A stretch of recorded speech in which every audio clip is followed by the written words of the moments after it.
Right now, I am standing in the very heart and center of the city of Montevideo, the capital and largest city of the South American country of Uruguay. Here in the metropolitan area of Montevideo, some 2 million people, that's more than half of Uruguay's 3.5 million people, live. Now, right behind me is the presidential palace, that kind of ugly modernist structure, but the little building right next to it is actually the original presidential palace, although they built a very nice building, but they had to build a new one because maybe they ran out of space. Now, around me, you'll see a lot of yerba mate structures, statues.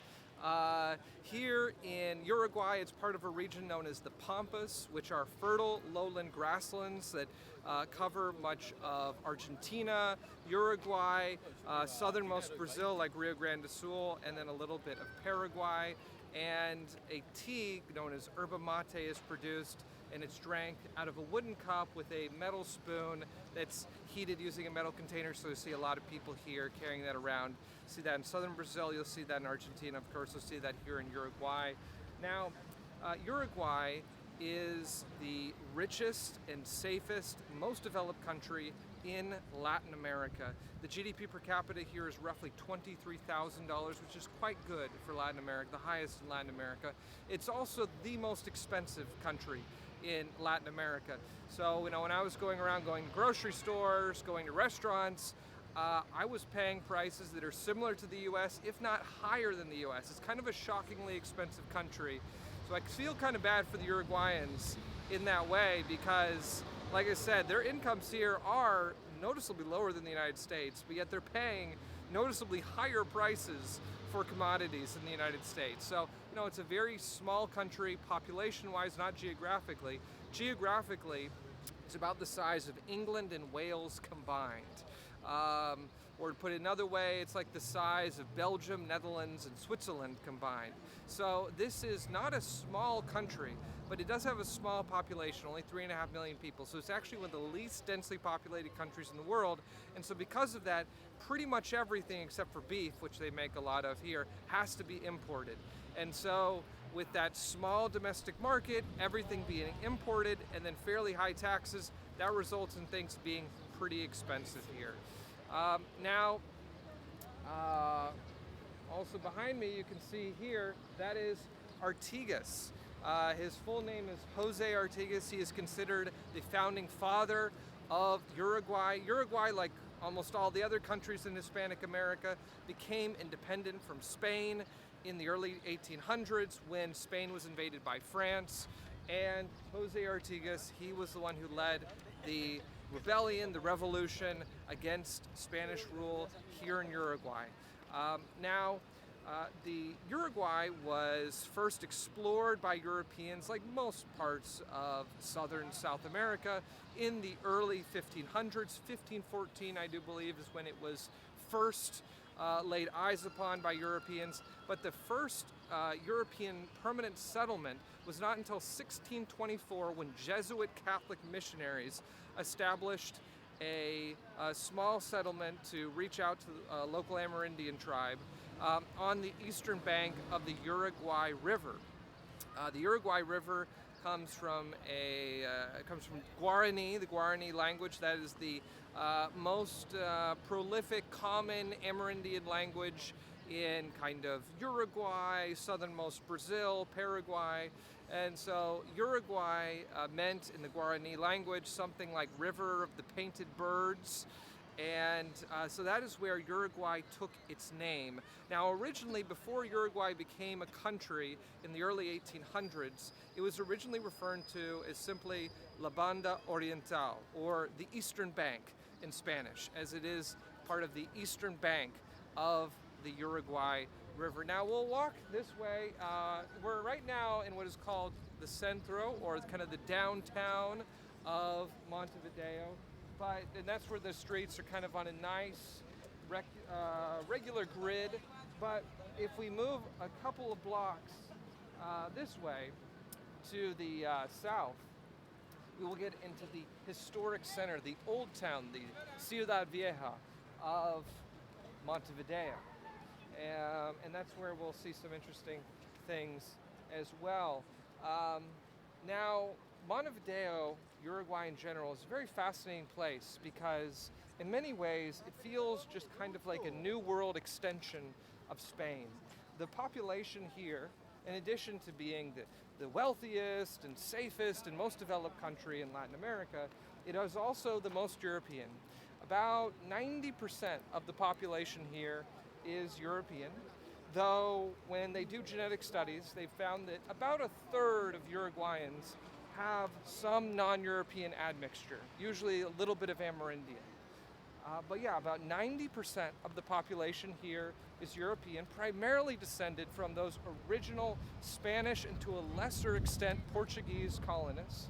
But there was also waves of European immigration in the late 19th century and the early 20th century, as was common in Argentina, in southern Brazil. Now we're passing the presidential palace here as we walk into the old town. Tomorrow is actually the municipal elections here in Uruguay. So there are a lot of local political parties handing out flyers, waving their flags, waving their banners, and voting is mandatory here in Uruguay, so it's a pretty big deal. Now, these are not federal or national countrywide elections, these are just local elections. Those, like the presidential election that happened last year, Uruguay had a center-right candidate who was the president for 5 years. I do believe in Uruguay you can only have one presidential term for 5 years. There's no re-election. But now they have, once again, a center-left president. Uruguay is considered to have some of the most progressive social policies of any country in Latin America, with legalized abortion on demand, the legalization of marijuana. Occasionally you'll smell it or see it being sold here in the city. Other progressive policies as well. Those are probably the two things that Uruguay is most famous for. But anyway, this city of Montevideo, I was actually just at the city hall and they had a big banner that said 300 years of Montevideo. And so this city of Montevideo was first settled in 1724 by Spanish settlers, mostly from the Canary Islands of Spain. And that's because this region was a border region between the Spanish and Portuguese empires. It's kind of a no man's land. There wasn't really anyone living here. And so the Portuguese first established the first major European settlement called Colonia del Sacramento, which is right across the river from Buenos Aires. You can take a ferry, it's only like an hour. And that was done in 1680. And there wasn't really, the Spanish didn't really do anything in response until the early 1700s, I do believe 1723, and that's when the Spanish began trying to move into this region.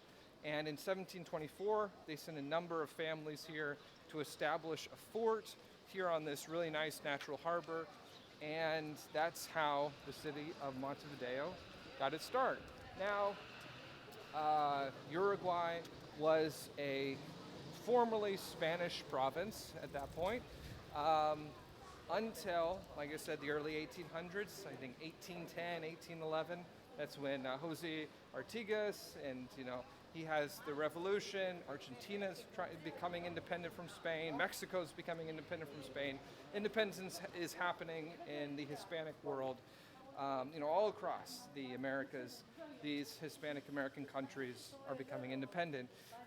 But when Uruguay became independent from Spain and lost its protection from Spain, Brazil actually invaded Uruguay. Because, like I said, the Portuguese, the Brazilians, they had always wanted, they'd kind of lusted after this area for many years, and they saw an opportunity when the Spanish were driven out by Artigas and his revolutionaries. And so Brazil, which was an empire at that time, invaded Uruguay and named it the province of Cisplatina. And it wasn't until, I think for a little more than 10 years, the Brazilians, the Portuguese, they ruled this region. But then a group of what were called the 33 Orientals came from Buenos Aires, from Argentina. Here, they fermented revolution against the Brazilian rule.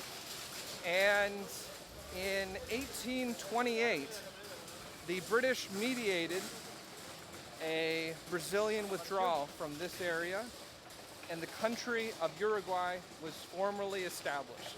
They took that name, Uruguay, from the Uruguay River, and they gave it to themselves, a name that had never been used for this region prior to that, but they wanted to have a unique name just for themselves, and so they chose Uruguay, and now they call themselves Uruguayans. Now, right behind me here, we have the Metropolitan Cathedral of Montevideo. This is the most important Catholic church in the country of Uruguay. It's the seat of the Archdiocese of Montevideo, or whatever it's called. Very beautiful building. I was just in there a couple of days ago. We now have a new pope, a second pope from the Americas, but this time from North America instead of South America. In fact, from my country, from the United States, America. He grew up in Chicago, was born in Chicago. So really, yeah, I was here in Montevideo. I was on La Rambla, which is the kind of waterfront promenade here in Montevideo, as we are on the ocean.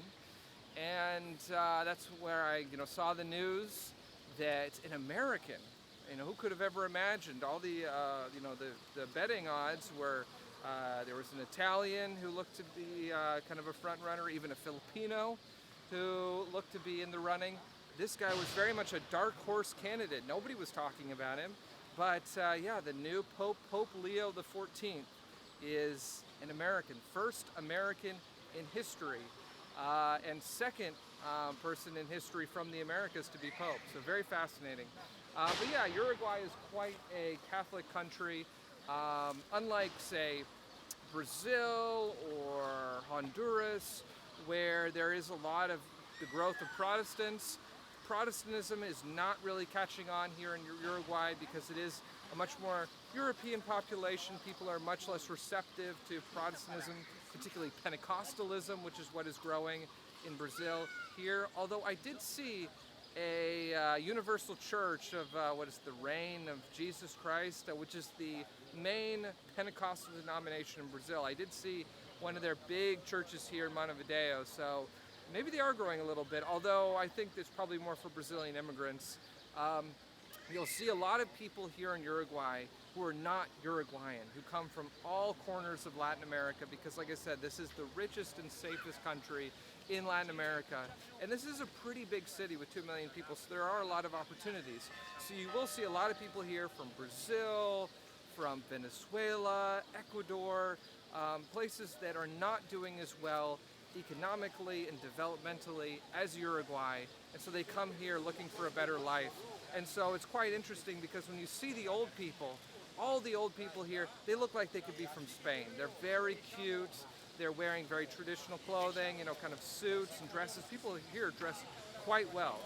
People here dress probably the most formally I've seen of any country in Latin America. But yeah, you'll see the old people, they look straight out of Spain. And then you see the young people, and they look like they are from all corners of Latin America, and that's because they are. And so it's really interesting. There is much more of a divide between the young and the old here than you see in other parts of Latin America. Well, I mean, there's not much more to say about beautiful Uruguay. It really is kind of a country, small, not geographically small, but population small, kind of country at the end of the world, so there's not much to say. This actually was the location of the first World Cup, interestingly enough, I believe 1930, and you can see the original stadium. It's a couple of kilometers from here, but yeah, that's pretty much all I can say. Having been here for a little while now, it is by far the most kind of pleasant, developed city. Maybe not by far, but it is at least noticeably the most pleasant, developed city that I've personally been to in Latin America. And by now I've been to almost every major city in Latin America. And so yeah, I mean, people will stop for you when you're crossing the street, which is wild.